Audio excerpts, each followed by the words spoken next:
Facebook की जानिब से एक अर्निंग अपॉर्चुनिटी आवाम के लिए है, वो मैं आपको बताना चाहता हूँ कि ऐसे क्रिएटर्स, ऐसे मवाद बनाने वाले लोग जो कि फेसबुक के ऊपर पोस्टिंग करते हैं और जिनके यूट्यूब, इंस्टाग्राम और टिकटॉक वगैरह पे जिनके 10 लाख यानी कि 1 मिलियन फॉलोअर्स हैं, उनको मेटा यानी कि फेसबुक महीने का $3000 ऑफर कर रहा है।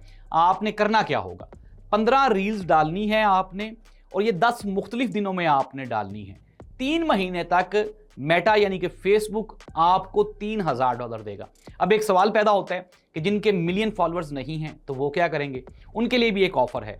ऐसे कंटेंट क्रिएटर्स जिनका 1-1 लाख फॉलोअर्स हैं, उनको 1-1000 ऑफर की जा रही है और जिनके 20,000 फॉलोअर्स हैं, इसी हिसाब से उनको भी कम डॉलर्स ऑफर किए जा रहे हैं। 3 महीने के बाद जो आपका अकाउंट है वो कंटेंट मोनेटाइजेशन में कन्वर्ट कर दिया जाएगा और उसके बाद भी आपको ये जो सिलसिला है अर्निंग का, ये जारी और सारी रहेगा। इसका मकसद ये है कि वो कंटेंट क्रिएटर्स जो कि यूट्यूब, इंस्टाग्राम, टिकटॉक के ऊपर एक्टिव है लेकिन फेसबुक पे नहीं है, तो उनको यहाँ पे शिफ्ट किया जा सके। मेटा की ये पॉलिसी है, तो आप भी इससे ज़रूर फ़ायदा उठाएं। अल्लाह इस मुल्क और कौम का हामी नासिर हो। अल्लाह हाफ़िज़।